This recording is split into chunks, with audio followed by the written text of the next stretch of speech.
Olá, meus amores! No livro 1, nós temos como nosso último assunto o gênero textual fábulas. E é sobre esse gênero interessantíssimo que falaremos hoje. Conhecendo o gênero. Fábula é um gênero textual que trata de uma composição literária em prosa e às vezes em verso. Pode apresentar narrativa, geralmente curta. Muitas vezes, os personagens das fábulas são animais que se personificam, ou seja, adquirem características dos seres humanos. A fábula, ela é um texto narrativo, por isso possui características de uma narração, como enredo, narrador e personagens, coisas que nós já estudamos. A fábula é uma história que contém uma mensagem sobre o comportamento humano. Em muitos casos, seus personagens podem ser animais. Nas fábulas, os animais são apresentados com qualidades próprias dos seres humanos, como a determinação, a inteligência, a solidariedade, e também com seus defeitos, como a inveja, a preguiça e o fingimento. A origem da fábula. Considera-se que as fábulas tiveram origem no Oriente e pertenceram aos assírios e babilônios.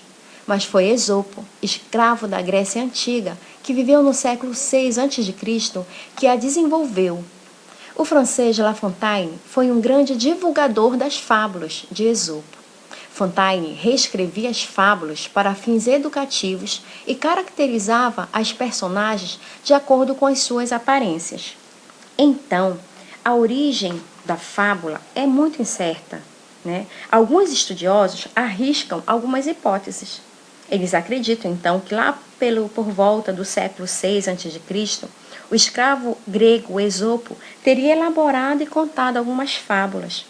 Posteriormente, essas histórias foram contadas e recontadas por alguns escritores, como Fedro, no século I d.C., e La Fontaine, já no século XVII, chegando até os nossos dias. Na fábula, características humanas são atribuídas aos animais. Assim, ela é uma forma de criticar indiretamente o comportamento humano. Normalmente, as fábulas apresentam como personagens animais, cujo propósito é ilustrar a presença de um princípio moral. Aí está o objetivo da fábula, que é educativo. As histórias, no entanto, muitas vezes fornecem uma imagem distorcida dos animais. A cigarra, por exemplo, leva a fama de preguiçosa, mas, na verdade, enquanto canta, abre um buraco na casca das árvores de onde tira o seu alimento. Já as formigas, geralmente apresentadas como trabalhadoras, aproveitam-se do buraco que a cigarra abriu, muitas vezes expulsando-a para dele retirar seus alimentos. Veja agora como alguns animais costumam ser retratados nas fábulas. A raposa. Esse personagem está presente em muitas fábulas e geralmente é reconhecido pela sua esperteza e pelo seu poder de persuasão.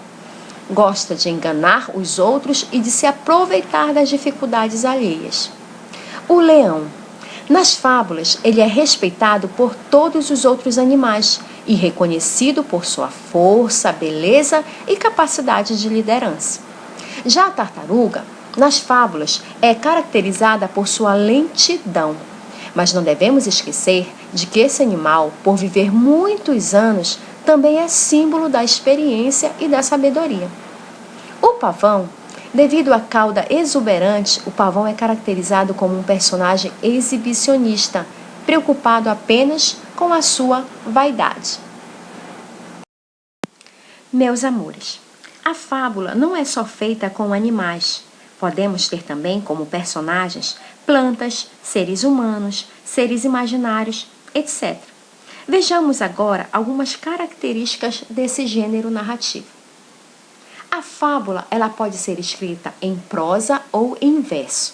O texto em prosa é aquele texto em que ele é composto por parágrafos e a linguagem é totalmente objetiva.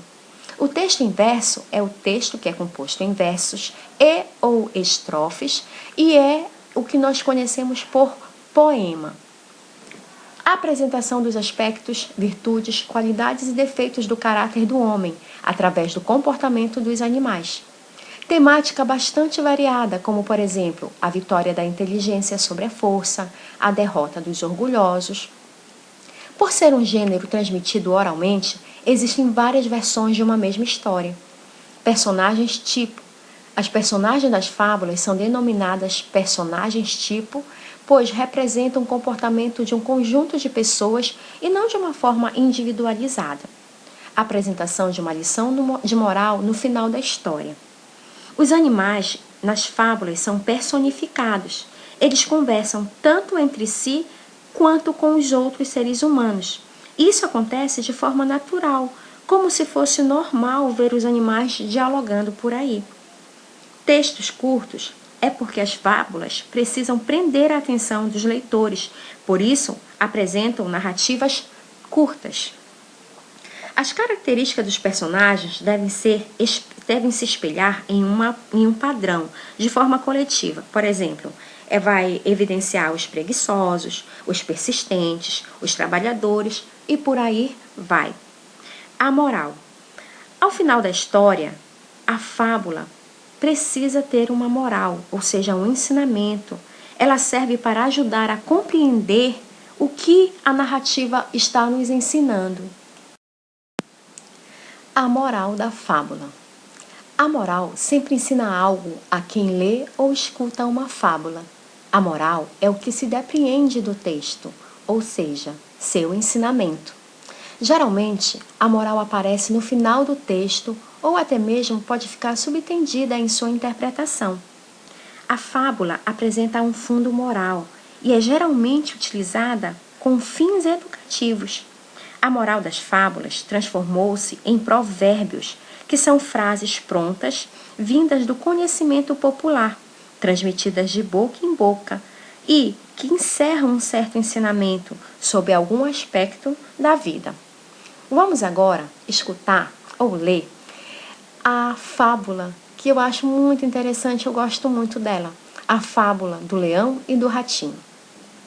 Um leão, cansado de tanto caçar, dormia espichado debaixo da sombra de uma boa árvore.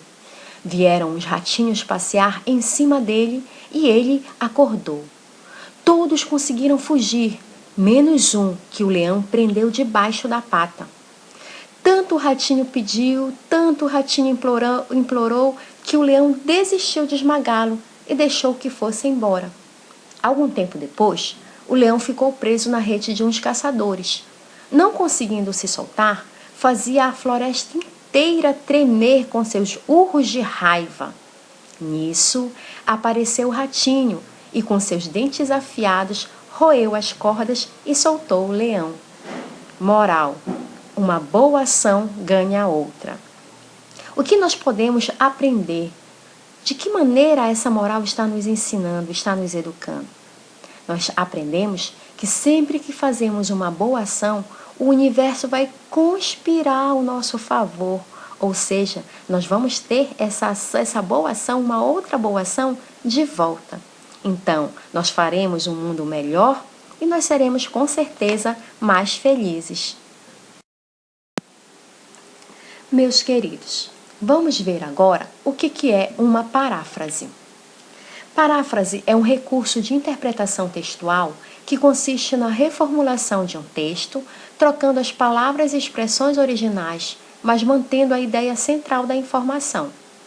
Parafrasear um texto significa que, após lê-lo, você vai reescrevê-lo fazendo suas escolhas de palavras e de estruturas da frase. Por que nós estamos vendo, gente, paráfrase?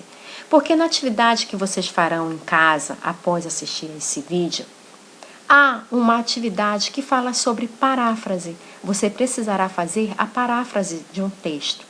Então, professora, como é que eu vou fazer a paráfrase de um texto, de uma fábula? Na verdade, você vai fazer uma releitura do texto, ou seja, você vai reescrever o texto lido com as suas próprias palavras, sem mudar o sentido, sem mudar nada do texto.